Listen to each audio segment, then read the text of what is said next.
ఏంటి నెల్లూరులో ఉన్న మా నరసింహస్వామి పొద్దు ఏంటి చీకటిగా ఉంటుందే? అసలు ఏం జరిగిందో చెప్పేస్తా, చివరి వరకు అయితే వీడియో చూసేయండి. హలో స్వాములు అందరికీ స్వామీశనం, welcome back to my channel. ఇవాళ అయితే మేము నరసింహస్వామి గుడికి అయితే నిద్ర చేయడానికి వెళ్ళిపోతున్నాం. మేము ఆలస్యం కాడి నుంచి ఒక 3 గుళ్ళు అయినా నిద్ర చేయాలంట మా గురుస్వామి అయితే చెప్పాడు. మీరు ఎన్ని గుళ్ళలో నిద్ర చేశారో ఒకసారి కామెంట్ అయితే చేసేయండి. ఇవాళ అయితే మేమైతే నరసింహస్వామి గుడికి అయితే వెళ్ళిపోతూ ఉన్నాం.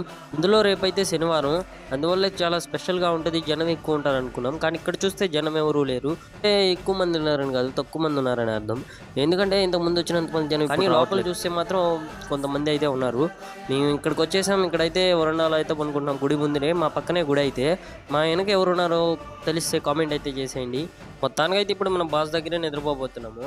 బాస్ దగ్గర నిద్రపోవాలంటే కూడా అదృష్టం ఉండాలి. నాకైతే అదృష్టం ఉంది. మీలో ఎంతమందికి అదృష్టం ఉందో, మీలో ఎంతమందికి హనుమంతుడు ఇష్టమో కామెంట్ అయితే చేసేయండి. ఇవాళ వీడియో అంతే, రేపటి వీడియో చూడాల్సిందే మీరు ఖచ్చితంగా, ఎందుకంటే వేరే లెవెల్ ఉంటుంది. Please to subscribe more updates. Okay, bye.